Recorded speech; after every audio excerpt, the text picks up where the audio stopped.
É a voz que eu dirijo a minha prece e de manhã já me escutais. Desde cedo eu me preparo para vós e permaneço à vossa espera. Graça e paz, cara amiga, caro amigo, que acompanha diariamente a nossa meditação sobre a Palavra de Deus na Santa Liturgia, a Palavra de Deus no Santo Evangelho, nesta sexta-feira da 25ª semana do Tempo Comum. Nós estamos lendo o capítulo 9 do Evangelho de Lucas e na trama na qual Lucas organiza o seu Evangelho, é muito interessante esse capítulo 9, porque a partir do versículo 51 nós vamos acompanhar Jesus em uma grande viagem para Jerusalém. A gente vai subir com Jesus até a cidade de Jerusalém, que é onde tem o desfecho de toda a vida de Jesus. Vai ter a sua crucifixão, a sua morte e a sua ressurreição. E Jerusalém também é um lugar central na história de Jesus e na história da vida da própria igreja, porque é a partir de Jerusalém que o evangelho se espalha, é em Jerusalém que tem o evento de Pentecostes, quando o Espírito Santo é dado como dom à igreja, o Espírito Santo, esse presente de Deus para o seu povo. E a partir dali, a comunidade cristã se irradia missionariamente para todo o mundo. Portanto, a partir do versículo 51, a gente vai nessa caminhada com Jesus. Mas você lembra que ontem o Evangelho de Lucas terminava com aquele anseio de Herodes de ver Jesus. E a gente já tinha dito que Jesus tinha mandado seus discípulos para pregar o Evangelho. Terminado de fazer aquele relato de que Herodes queria ver Jesus, e a gente falou sobre isso ontem, não é, das informações, como Herodes era bem informado sobre tudo o que estava acontecendo, o que é que acontece? Os discípulos voltam para se encontrar com Jesus e vão relatar para Jesus tudo o que tinha acontecido. O que acontece é que no meio dessa conversa aí começa a chegar muita gente também para ver Jesus, para conversar, para pedir curas, graças, etc. E Jesus realiza aquele milagre do pão partilhado ali naquele lugar deserto. Nós não lemos essa passagem nas Sagradas Escrituras durante a liturgia esses dias, e já se passa hoje para o capítulo 9, o versículo 18 em diante. Não é? E aqui agora o versículo 18 começa dizendo o seguinte. Aliás, antes de dizer o que é que vai seguindo aqui depois, você sabe quem eu sou, não é? Sou o Padre José Raimundo dos Santos, eu sou da Diocese de Amargosa, na Bahia, e tenho a alegria de meditar com você essa palavra de Deus que Lucas nos oferece. E tem uma coisa que é muito interessante de a gente notar, é que Lucas, ele não fazia parte daquele grupo que conviveu diretamente com Jesus. Mas olha que coisa importante, ele que não conviveu com Jesus nos transmite Jesus e nos transmite os acontecimentos. Por quê? Graças ao conhecimento, graças ao estudo. Lucas acreditava no estudo, Lucas acreditava na pesquisa e ele saiu pesquisando tudo o que aconteceu, escutando as testemunhas oculares, escutando os pregadores para ver a racionalidade que existia no relato que as pessoas faziam. Lucas é o testemunho de uma ciência, porque ele era médico também, não é? Da ciência colocada a favor da fé. A ciência colocada a serviço do Evangelho. Por isso que nós agora, no meio da Bíblia, podemos ler o Evangelho de Lucas e dos Atos dos Apóstolos no meio disso que nós chamamos de Palavra de Deus. Isso que é a Palavra de Deus não é uma palavra que caiu do céu, bom, um livro, não. É fruto de pesquisa, é fruto de estudo, é fruto de escuta. Aliás, a gente viu ontem que o rei Herodes também sabia fazer pesquisa, na verdade. Ele queria saber quem era Jesus, ele queria ver Jesus, ele já tinha ouvido falar muitas coisas de Jesus, mas ele mesmo queria ver, queria comprovar. E o método científico também tem isso dentro dele, né? Tem que ter a comprovação, replicar as coisas para ver se descobriu uma coisa justa. Portanto, Lucas é esse homem de ciência, é um homem de conhecimento, é um homem que conhece a história e pega isso tudo e põe a nosso favor. Dessa forma, a palavra de Deus chega a nós graças a isso, graças ao estudo, graças às conversas, graças à pesquisa, graças às escutas que as pessoas vão fazendo. Eu acho que isso pode ajudar muito a gente nos dias em que nós estamos vivendo. E, aliás, por falar em pesquisa, a gente vai ver daqui a pouco que Jesus também vai fazer uma pesquisa. Mas vamos dar uma pausa nisso aí, porque eu quero dizer uma outra coisa. Lucas começa dizendo no relato que a gente ouviu na liturgia hoje: aconteceu que Jesus estava rezando em um lugar retirado. A palavra aqui que está sendo traduzida por retirado, eu olhando direto aqui no texto, eu fui pensando numa outra coisa, pensando no deserto, etc. Mas lá tem katamonos. Monos, ontem a gente falou de tetrarquia e eu falei de monarquia por causa dessa palavra monos. Mono significa um só, não é? Monossílaba, uma palavra só. Então, quando diz assim que Jesus estava rezando katamonos, significa que ele estava rezando sozinho. Jesus estava rezando sozinho. Mas aqui Lucas vai dizer uma outra coisa. Ele estava rezando num lugar retirado. Então aqui eu vou dizer assim, estava rezando sozinho e os discípulos estavam com ele. Porque essa nota é muito interessante. Dizer que Jesus estava rezando sozinho e que os discípulos estavam com ele, eu acho que nos ajuda a duas coisas. Primeiro, a gente entender uma coisa, que a oração é algo pessoal. Mesmo quando eu estou no ambiente litúrgico, na oração litúrgica, que é uma oração que se fala em primeira pessoa do plural, somos nós vos louvamos, nós vos bendizemos, nós vos adoramos, nós vos glorificamos, nós vos damos graças por vossa imensa glória. Entra no nós da liturgia. Rezemos ao Senhor, Senhor, escutai a nossa prece. Então é um nós que reza, eu junto com a minha comunidade. Mas Lucas faz essa nota que Jesus estava rezando sozinho. Eu penso que aqui a gente pode pensar nessa nota pessoal, a interioridade que deve compor a oração. Mesmo na oração litúrgica, esta oração precisa ser pessoal, ela precisa ser personificada. Ela é a oração da pessoa que está no meio da sua comunidade que reza com ela. Primeira coisa que eu tinha para dizer sobre isso, Jesus rezando katamonos, sozinho. Uma outra coisa que eu gostaria de chamar a atenção já é o simples fato de Lucas mostrar sempre Jesus rezando. Lucas mostrar Jesus como homem de oração, como pessoa de oração. Isso ele faz no seu evangelho, depois nos Atos dos Apóstolos, vai mostrar que a primeira comunidade dos cristãos, a comunidade de Jerusalém, era uma comunidade que também perseverava na oração. Gente, presta atenção a uma coisa. Você hoje já rezou o Ângelus? Não rezou? Vai rezar? O Ângelus é uma oração que a gente reza todo dia, às 6 da manhã, ao meio-dia, às 6 da tarde. Essa oração a gente deve a Lucas. Porque ele é que narra que o anjo do Senhor faz uma visita a Maria. E a gente recorda, não é? Essa narração que Lucas faz e aquela de João, o verbo se fez carne e habitou entre nós, que é a última parte. Mas as duas primeiras são tiradas do Evangelho de Lucas. O anjo do Senhor anunciou a Maria e ela concebeu por obra do Espírito Santo. Depois, eis aqui a serva do Senhor. Quem conta isso pra gente é Lucas. Depois a gente vai entremeando com Ave Maria, cheia de graça, que é a saudação do anjo Gabriel. Quem nos deu esse relato? Lucas. Bendita sois vós entre as mulheres. Quem nos diz isso? Lucas diz que Isabel disse isso quando saudou Maria. Você está notando como a vida de oração da igreja depende deste homem que não conviveu diretamente com Jesus, mas soube receber a tradição a partir da pesquisa que ele fez, do estudo que ele fez e colocou os seus estudos a favor da comunidade para que quem escuta esse seu evangelho se torne um teófilo, ou seja, uma amiga, um amigo de Deus. Uma outra coisa, quer ver? A liturgia da igreja, na estrutura dela, 3 vezes canta cânticos que Lucas trouxe para nós. Hoje de manhã cedo eu já rezei as laudes, já cantei o Benedictus. Foi Lucas que nos dá, está no Evangelho de Lucas. Quando chegar ao cair da tarde, eu vou cantar com toda a igreja o Magnificat. Quem nos dá esse cântico? Lucas. Ao finalzinho da noite, quando a gente vai dormir, quando reza as completas, a gente canta o Nunc Dimittis Domine, que é o canto da despedida quando a gente conclui o dia, que é o Cântico de Simeão. Quem nos relata isso? Lucas. Vê como Lucas dá a forma da oração diária da igreja. A gente deve isso a Lucas.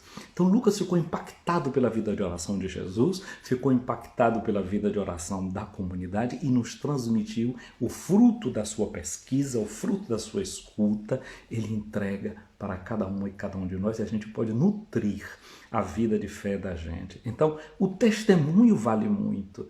Lucas não viveu com Jesus, mas acreditou no testemunho que ele recebeu e passou adiante. Você e eu hoje somos impactados por esse estilo, não é, da vida da igreja como de Jesus, como Lucas nos conta. Aí eu entro nesse segundo ponto aqui, não é, que Jesus estava rezando e os discípulos estavam com ele. Os discípulos são testemunhas da oração de Jesus, estão ali. Agora, nesse momento aqui, Jesus faz uma pergunta para os seus discípulos, é muito interessante. Como Jesus faz perguntas a partir da sua oração, do seu katamonos, do seu estar sozinho em oração com o Pai.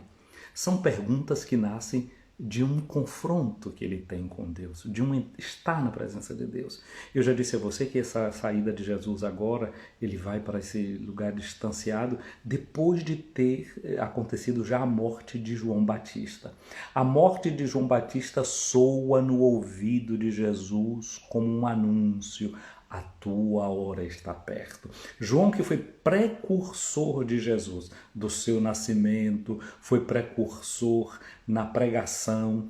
João também é precursor na morte. E Jesus capta o sinal, percebe o sinal. Morreu João, foi executado João, a minha hora também está chegando. E a melhor forma de se preparar para a morte é seguramente entrar na oração. Veja que na Ave Maria a gente diz: rogai por nós, pecadores, agora e na hora da nossa morte. A gente precisa saber se preparar para a morte. A melhor forma de se preparar para a morte é a vida de oração, é a vida de confronto. E quando a gente está nessa questão de se pondo diante da vida e da morte, é interessante a gente sentir a identidade da gente. É a minha missão. Ela chegou a bom termo, ela chegou a bom fim.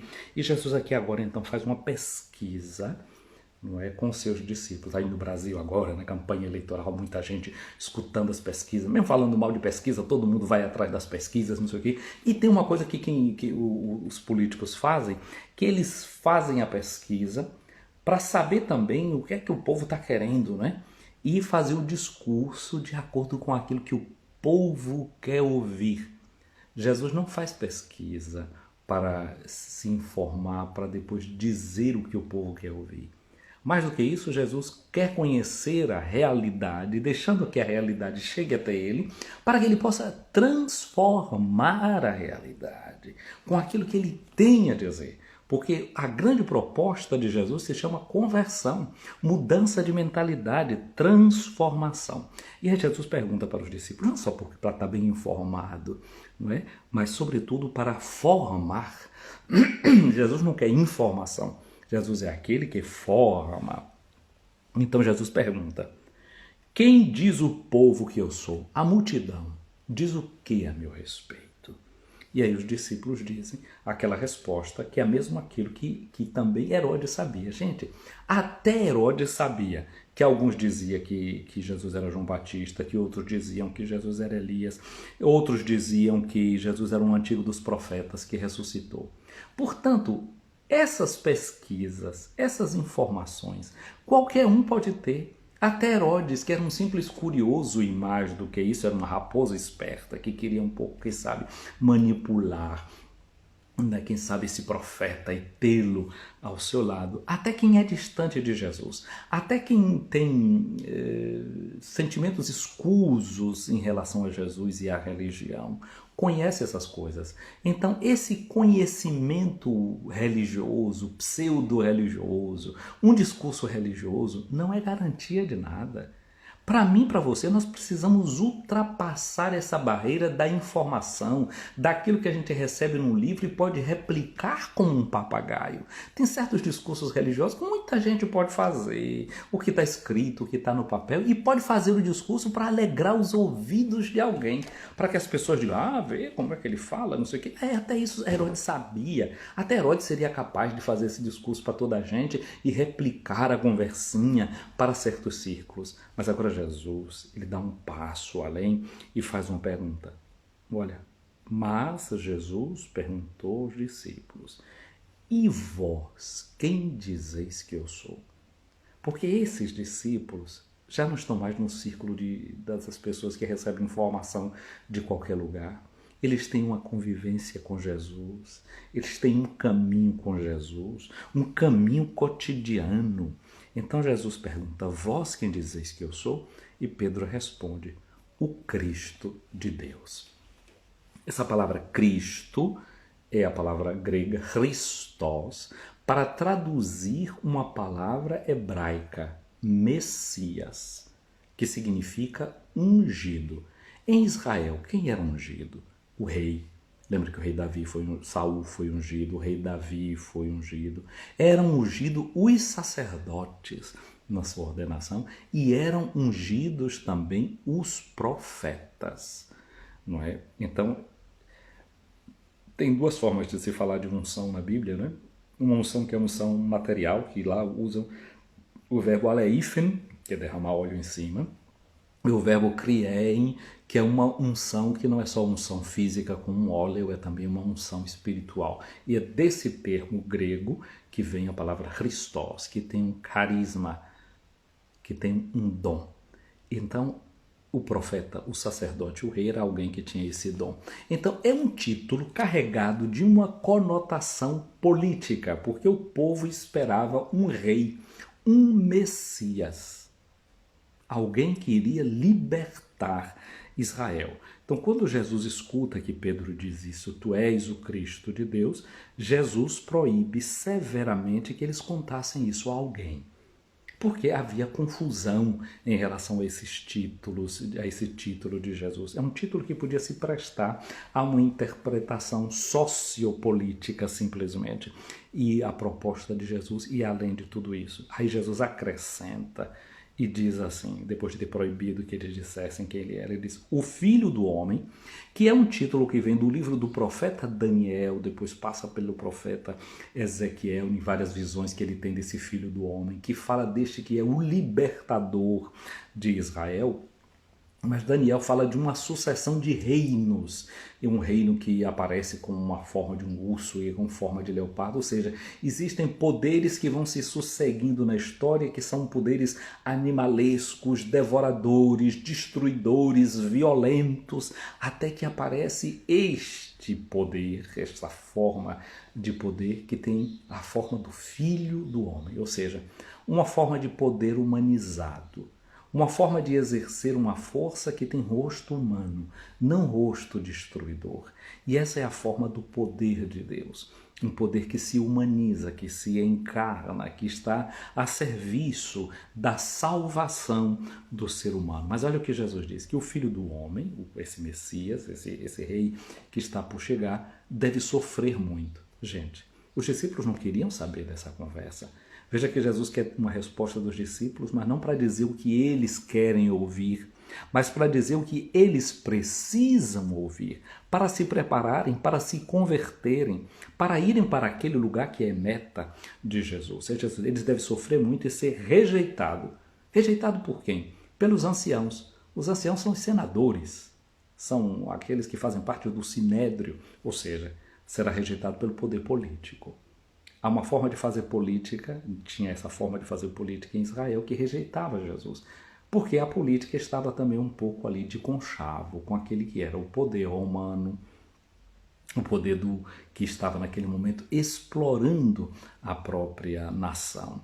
Será rejeitado pelos sumos sacerdotes, ou seja, a religião. A religião que já não dava mais frutos.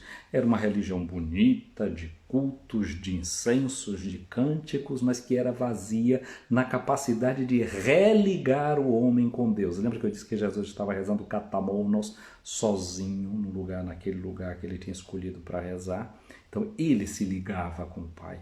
Existe uma forma de viver a religião que não está mais ligando a pessoa com Deus, e porque ela não liga com Deus também, porque ela não liga as pessoas entre si. Não é? Entrando nesse individualismo. Não é? Então, esse poder religioso vai rejeitar Jesus. Diz que será rejeitado também pelos doutores da lei, ou seja, o poder da intelectualidade, o poder da escola. Os doutores da lei, aqueles que tinham o controle das sinagogas, onde a cada sábado se lia a Torá, era lá que se aprendia a ler, que se aprendia a escrever. Então, existe uma força ideológica que rejeita Jesus. Hoje também, será que não existe no mundo certos conchavos e certas estruturas entre certos poderes religiosos, certos poderes políticos e certos poderes intelectuais que não estão favorecendo a vida, que estão rejeitando a proposta de Jesus, que é essa proposta da cruz? Porque Jesus disse, o Filho do Homem deve sofrer muito, ser rejeitado pelos sumos sacerdotes e doutores da lei, ser morto e ressuscitar no terceiro dia.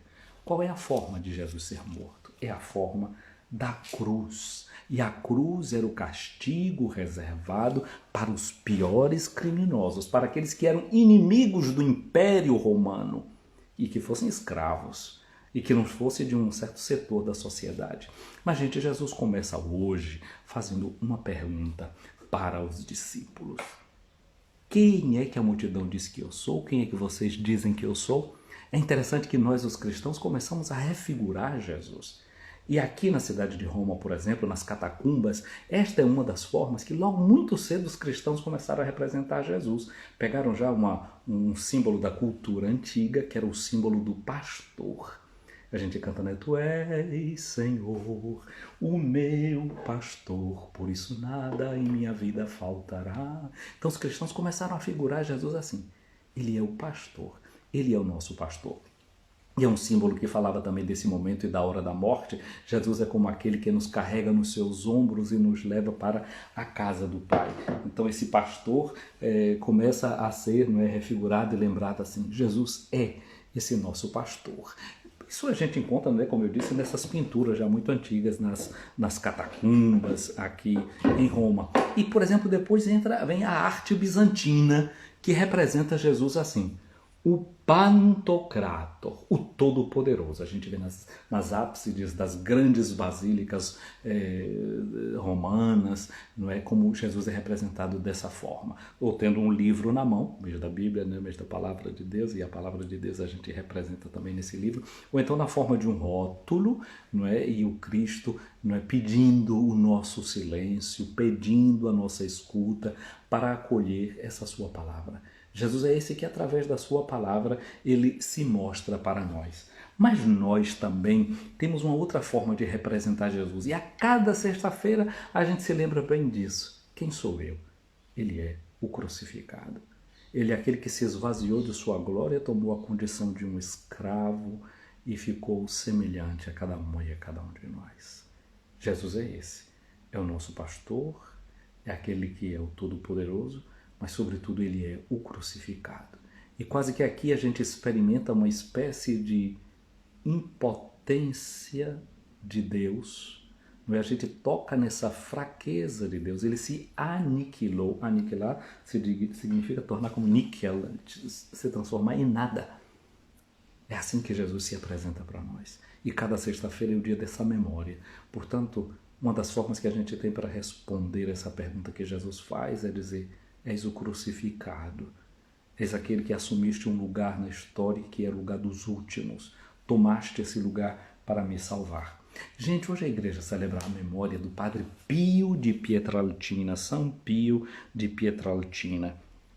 E São Pio de Pietralcina, ele se identificou tanto com Jesus crucificado, que carregou nele os estigmas de nosso Senhor Jesus Cristo. As chagas das mãos de Jesus estavam presentes nas mãos do Padre Pio. A chaga do costado, ele vivia intensamente esse mistério da dor e da paixão de Jesus. Mas São Paulo também lembra disso, né? Que ele carrega em mim essas marcas de Cristo Jesus. Cada cristão deve também carregar consigo essa forma e essa marca da cruz de nosso Senhor Jesus Cristo. A gente reza sempre naquela oração, a alma de Cristo, né? Dentro de vossas chagas escondei-me. As chagas de Cristo é esse lugar onde a gente pode encontrar refúgio, a proteção, mas deve ser também a forma em que a gente se protege daquelas que são as ciladas do mundo, porque a gente se identifica com as próprias marcas do Cristo crucificado. Lembra que no dia de Nossa Senhora das Dores a gente cantava a sequência, eu recitei a sequência de Nossa Senhora das Dores, e tem uma passagem dessa sequência que diz assim: ó Santa Mãe, por favor, faze que as chagas de amor em mim se venham gravar. Que, portanto, nesse dia em que a igreja também celebra a memória de Padre Pio de Pietrelcina, a gente também queira ter em nós essas chagas grandes de um amor imenso, que não fez cálculos para nos salvar, que foi capaz de perder tudo para ir ao encontro, para vir ao encontro de nós como ovelhas perdidas, para que pudesse realmente, colocando-nos nos seus braços, levar-nos de novo ao aprisco do Pai. E esses braços de Jesus são braços que se abrem dessa forma para poder, deste jeito, nos carregar até o coração do Pai. Senhor Jesus, muito obrigado porque Tu vens ao nosso encontro, porque Tu nos dás a certeza de um amor infinito por cada uma e cada um de nós. Ajuda-nos a perceber quem Tu és, a acolher quem Tu és, a viver deste Teu ser. Que a gente se sinta pessoalmente interpelado e, como Pedro, tenhamos também uma resposta pessoal para a Tua pergunta: e vós, quem dizeis que eu sou? Minha amiga, meu amigo, elevemos ao Senhor a nossa oração e peçamos a sua bênção. Ouvi, Senhor, a minha oração, chegue até vós o meu clamor. Minha amiga, meu amigo, o Senhor esteja acima de ti para te proteger, à tua frente para te guiar, atrás de ti para te defender, do teu lado para te acompanhar, dentro de ti para te abençoar. Que a bênção de Deus Todo-Poderoso, Pai, Filho e Espírito Santo, desça sobre ti, minha amiga, meu amigo, e permaneça para sempre. Amém. Um dia abençoado a você que acompanhou essa nossa live. Como sempre, você já sabe o que é que tem que fazer. Curta, comente e mande também essa live para alguém que possa ser útil. O meu abraço aqui hoje para vocês acompanhando a nossa live, para a Odaleia, para Claudeci Ribeiro e para a Aline Sampaio. Muito obrigado pela companhia de vocês. Um dia abençoado, feliz e santa sexta-feira.